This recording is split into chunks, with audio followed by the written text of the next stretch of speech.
حضرت لال شہباز قلندر کہا کرتے تھے کہ جوانوں، دنیا کھیل تماشے کے سوا کچھ نہیں ہے۔ دنیا کھیل ہے، دنیا تماشا ہے۔ روزانہ یہی بات کیا کرتے تھے۔ ایک دن ایک شخص کھڑا ہوا، کہنے لگا، حضرت یہ آپ کیا کہہ رہے ہیں؟ دنیا کھیل ہے، دنیا تماشا کیسے؟ دنیا میں ہی آ کے ہم لوگ نماز پڑھتے ہیں، قرآن پڑھتے ہیں، اللہ اور اس کے رسول کو راضی کرتے ہیں، اور آپ کہہ رہے ہیں دنیا کھیل تماشے کے سوا کچھ نہیں ہے۔ میں اس بات پہ یقین نہیں کرتا۔ حضرت لال شہباز قلندر نے کہا، او نادان، تو نے کبھی قرآن نہیں پڑھا؟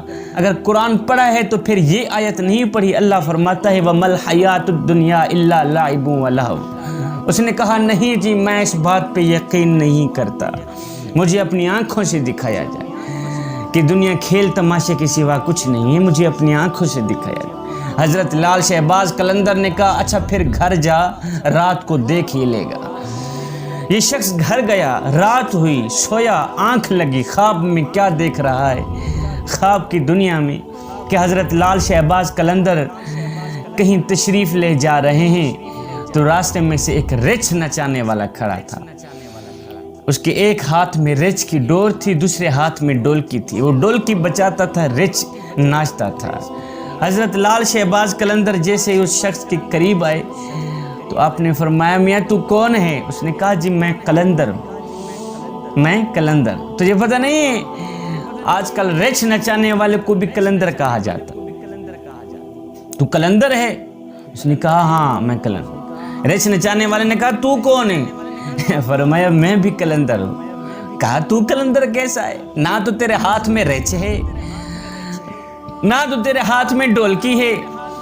رچ نہیں ہے، ڈولکی نہیں ہے، تو پھر اللہ اکبر، تماشا کیسے دکھائے گا؟ تماشا نہیں دکھائے گا تو پھر قلندر تو کیسا ہے؟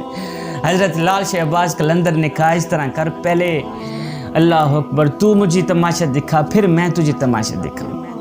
اس رچ نچانے والے نے کیا کیا؟ ڈولکی بجائی، رچ تھوڑا اٹھ کر ناچنے لگا۔ ناچنے کے بعد اس شخص نے کہا، میرا تماشا تو یہی ہے، اب آپ تماشا دکھائیں۔ حضرت لال شہباز قلندر نے کیا کیا؟ وہ شخص خواب میں دیکھ رہا، یہ کیا خواب سنا رہا، جو کہتا تھا میں نہیں مانتا وَمَا الْحَيَاةُ الدُّنْيَا إِلَّا لَعِبٌ وَلَهْوٌ کا ترجمہ کہ دنیا کھیل تماشے کے سوا کچھ نہیں۔ وہ خواب میں دیکھ رہا۔ حضرت لال شہباز قلندر نے جب اپنا تماشا شروع کیا تو حضرت لال شہباز قلندر نے کیا کیا؟ دو درخت تھے، ان کی دو ٹہنیوں کو آپس میں ملایا، نیچے سے ایک دروازہ بنا دیا۔ حضرت لال شہباز قلندر نے کہا، میاں اس طرح کر، اسی دروازے سے گزر جا، آگے آگے جانا، پیچھے نہ آنا، آگے ہی جانا، پیچھے نہ آنا۔ اس رچ نچانے والے نے کیا کیا؟ اسی دروازے سے گزرا۔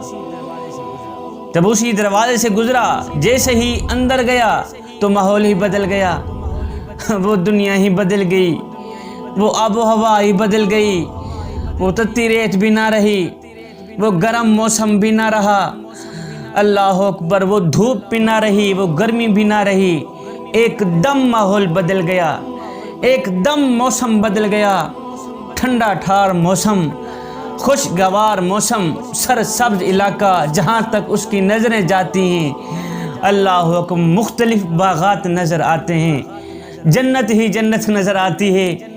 دیکھ کر حیران رہ گیا کہ یا اللہ، آخر ہو کیا گیا ہے؟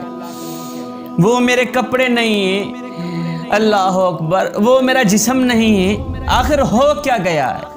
ابھی یہ سوچ ہی رہا تھا کہ دیکھا کہ گھوڑوں کے اوپر سوار ایک لشکر اس شخص کے پاس آ رہا ہے۔ سارے سپاہی ہی سپاہی نظر آتے ہیں گھوڑوں کے اوپر۔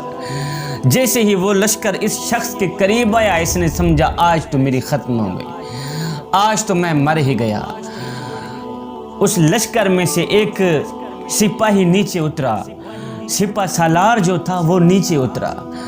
جیسے ہی نیچے اترا تو یہ ڈر گیا، آج تو میں مر ہی گیا۔ قبل اس کے کہ یہ منہ کھولتا کہتا، ہاں بھی کیا کرنے میرے پاس آ رہے ہو، تو اس سپہ سالار نے کہا، او بادشاہ سلامت، آپ کہاں گم ہو گئے تھے؟ سلطنت پریشان ہے اور ملکہ کا رو رو کے برا حال ہو گیا ہے۔ او بادشاہ، آپ کہاں چلے گئے؟ جلدی جلدی آئے نا، گھوڑے کے اوپر سوار ہونا، آپ کو واپس لے چلیں۔ یہ شخص سوچتا ہوا گھوڑے کے اوپر بیٹھ گیا۔ چل دیے۔ جب آگے گیا تو اس نے ایک خوبصورت سا محل دیکھا، اللہ اکبر، بڑا ہی خوبصورت سا عظیم الشان محل دیکھا، اندر چلے گئے۔ جب اندر گیا تو ایک خوبصورت عورت بیٹھی تھی، ملکہ دوڑ کر آئی، اس کے گلے لگ گئی، اور میرے سرتاج آپ مجھے چھوڑ کے کہاں چلے گئے تھے؟ یہ بندہ پریشان آخر ہو کیا گیا؟ قصہ مختصر، شاہی پوشاک پہنا کر اس کو بادشاہی کرسی پہ بٹھا دیا گیا۔ اللہ ہو، جب یہ بادشاہی کرسی پہ بیٹھ گیا، وقت گزرتا گیا، ملکہ سے بچے پیدا ہوئے، بچے جوان ہو گئے، شہزادے ہو گئے۔ یہ شخص ساری زندگی سوچتا رہا کہ آخر ہو کیا گیا تھا۔ جوانی ڈھل گئی، بڑھاپا آ گیا، جسم میں جان نہ رہی، جسم میں طاقت نہ رہی، منہ میں ذائقہ نہ رہا۔ بڑھاپا ہی بڑھاپا ہے، ٹانگیں کانپتی ہیں، جسم کانپتا ہے۔ ایک دن ٹھنڈی ٹھنڈی ہوا چل رہی تھی تو یہ شخص محل سے باہر نکلا، جا کے کوئی ٹھنڈی ٹھنڈی ہوا لگا کے جب باہر گیا، چلتے چلتے چلتے چلتے عین اسی لشکر والی جگہ پر پہنچا۔ وہاں پہنچا، بیٹھ کے سوچ رہا ہے، یا اللہ آخر ہو کیا گیا تھا۔ ایک دم اس کی نظر پڑی تو کیا دیکھتا ہے کہ وہی دروازہ پھر سے نظر آ رہا ہے۔ تو یہ شخص اٹھا، دوڑ کر گیا، جب دروازے کے قریب گیا تو اس نے محسوس کیا یہ تو وہی دروازہ ہے جہاں سے میں گزر کے اندر آیا تھا۔ اسی دروازے سے باہر نکلا، اسی دروازے سے باہر نکلا۔ جیسے ہی باہر گیا تو ایک دم ماحول بدل گیا۔